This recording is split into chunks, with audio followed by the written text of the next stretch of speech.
बोल जयकारा बोल मेरे श्री गुरु महाराज की जय। श्री श्री 108 श्री द्वितीय पातशाही जी श्री गुरु महाराज जी का जीवन अगम रहस्य भाग 2। एक दिन श्री सतगुरुदेव महाराज जी ने सुरती को स्थिर करने के विषय में प्रवचन फरमाए। कौन सुरती ले आवे कौन सुरती ले जाए, कौन सुरत है स्थिरे सो गुरु देह बताए। बास सुरत ले आवे सबत सुरत ले जाए, प्रीचे सुरत है स्थिरे सो गुरु देह बताए। एक सेवक श्री सतगुरुदेव महाराज जी से विनय करता है कि सुरत को कौन आवागमन के चक्र में ले जाता आता है और कौन उसे विमुक्त करता है। स्थिर सुरती कौन सी है, ऐसा मुझे बता दीजिए। उत्तर मिलता है कि वासनाएं आवागमन में ले जाती हैं और शब्द रूपी सतगुरु उपदेश विमुक्त करता है। श्री सतगुरुदेव महाराज जी से परिचय होने से ही सुरती स्थिर हो जाती है। परम संत श्री कबीर साहिब जी का कथन है कि वासनाएं तथा इच्छाएं ही आवागमन का कारण है। जब तक इच्छाओं पर नियंत्रण नहीं होता तब तक प्राणी आवागमन के चक्र में फंसा ही रहता है। इच्छाएं ही जन्म को देने वाली हैं।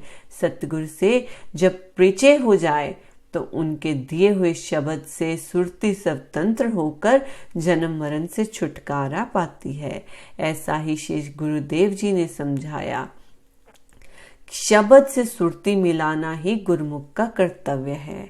इस प्रकार समय अनुसार श्री सतगुरुदेव महाराज जी कभी साधु मंडली को अलग और कभी कभी भक्तों के बीच में सब गुरुमुखों को प्रवचन करते रहते। अंत में इस मेलन के समाप्त होने से कुछ समय पहले गुप्त रूप से अंदर ही अंदर कुछ महात्मा जनों के सामने कुछ रहस्य प्रकट करने लगे।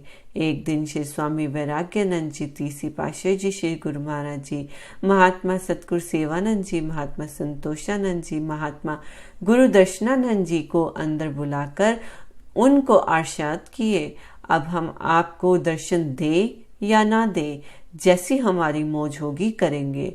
परमार्थ का कार्य बढ़ चुका है। हम आप सब में से एक को मुखिया नियुक्त करना चाहते हैं। जो वह आज्ञा करे सबको उनकी माननी होगी। आप चारों में से कौन बड़ा हो? सबने विनय की। स्वामी वैराग्यानंद जी महाराज तीसरी पातशाही जी श्री गुरु महाराज जी को की तरफ संकेत करते हुए, प्रभु ये बड़े होंगे। श्री वचन हुए, हमारी भी यही आज्ञा है। ये आप सबके बड़े होंगे, ये पलंग पर बैठेंगे, आज्ञा देंगे, आप सबको उस पर चलना होगा। सब ने श्री मौज को स्वीकार कर विनय की, प्रभु हमें आपकी आज्ञा शिरोधार्य है।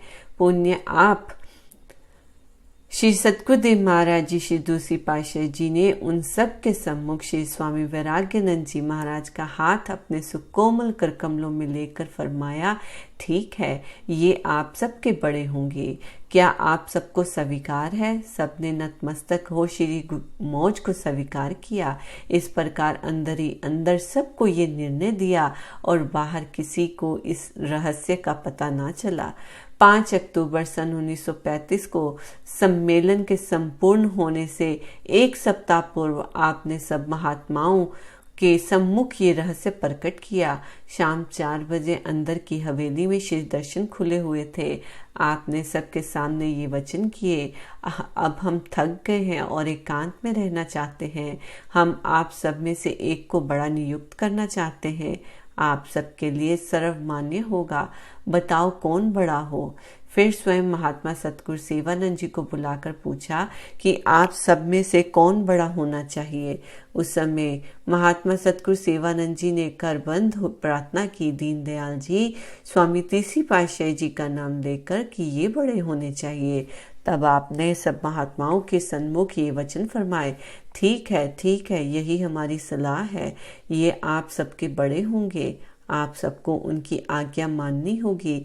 जो महात्मा जन इनकी आज्ञा माने मानने को तैयार है वह हाथ खड़ा करे। सबने हाथ खड़े किए, पुण्य हाथ नीचे करवाए। इस प्रकार 3 बार हाथ ऊपर नीचे करवाए और फरमाया, इनकी आज्ञा सर्वमान्य होगी। ये केवल पलंग पर बैठकर आज्ञा देंगे। आप सबको इनकी आज्ञा तन प्राण से निभानी होगी। पुण्य फरमाया, सभी कमर बांध कर कहो कि आप सबको ये आदेश स्वीकार है। सबने कमर बांध कर आदेश को स्वीकार किया। आपने अपने बाएं कर कमल में श्री स्वामी जी तीसरी पातशाही जी का हाथ पकड़कर कहा कि ये बड़े गुरमुख हैं, इन्होंने हमारी बड़ी सेवा की है, हम इन पर प्रसन्न हैं। श्री सतगुरुदेव महाराज जी श्री दूसरी पातशाही जी ने इस सम्मेलन में महात्मा जनों को 4.5 मास तक यहाँ रखकर भक्ति ज्ञान के रहस्यों का समाधान करते रहे। पुण्य सब महात्मा जनों को अपने अपने आश्रमों पर जाने की आज्ञा दी। 13 अक्टूबर सन 1935 को आपने दिल्ली की ओर प्रस्थान किया। अब आप 10-12 दिन नंगली रहते और 10-12 दिन दिल्ली रहा करते थे। इस प्रकार 2-4 बार कार्यक्रम चला। दिल्ली में आपने श्री सतगुरुदेव महाराज जी तीसरी पातशाही जी महाराज को बुलवाया। आपने उनको फरमाया, अब हमने यहाँ से जाना है। उन्होंने विनय की, प्रभु अभी कुछ समय और रहे। आपने फरमाया कि तुम्हारे कहने पर हमने 2-3 बार कार्यक्रम परिवृत किया है, अब हमारी मौज जाने की है। श्री मौज के अनुसार श्री स्वामी जी श्री तीसरी पातशाही जी मौन हो गए। आप उन्हें रूहानियत के रहस्यों से परिपूर्ण करने लगे। 7 फरवरी 1936 को आपने श्री स्वामी जी तीसरी पातशाही जी को वचन फरमाए, ग्वालियर में श्री आनंदपुर भक्ति परमार्थ का मूल केंद्र है, सत्संग का महान केंद्र है। हमारी यह आज्ञा है कि जो चक खरीदे गए हैं उन्हें अवश्य आबाद करना है। सब भाइयां महात्मा आपकी सेवा करेंगे। श्री स्वामी जी तीसरी पातशाही जी ने नतमस्तक होकर श्री आज्ञा को शिरोधार्य किया। कुछ दिन पश्चात आपने श्री स्वामी तीसरी पातशाही जी को सद्वचन फरमाए, इस समय एक सिंध के सत्संग का भार तुम पर नहीं, अपितु संपूर्ण सृष्टि का भार तुम पर है। तुम शेर हो, शेर की तरह गरजो, हम तुम पर प्रसन्न हैं। ऐसा कहकर श्री दूसरी पातशाही जी श्री गुरु महाराज जी ने अपने अनन्य शिष्य स्वामी वैराग्यानंद जी को हृदय से लगा लिया। 2 दिव्य शक्तियां एक हो गई।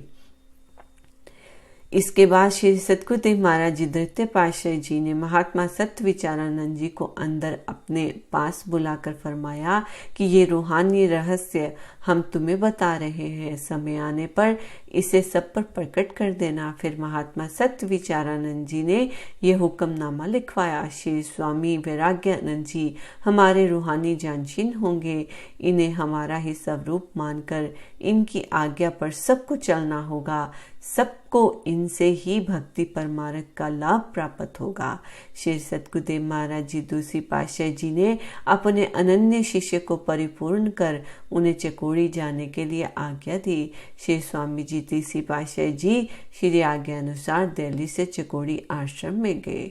बोलो जयकारा बोल मेरे श्री गुरु महाराज की जय। बोलो साचे दरबार की।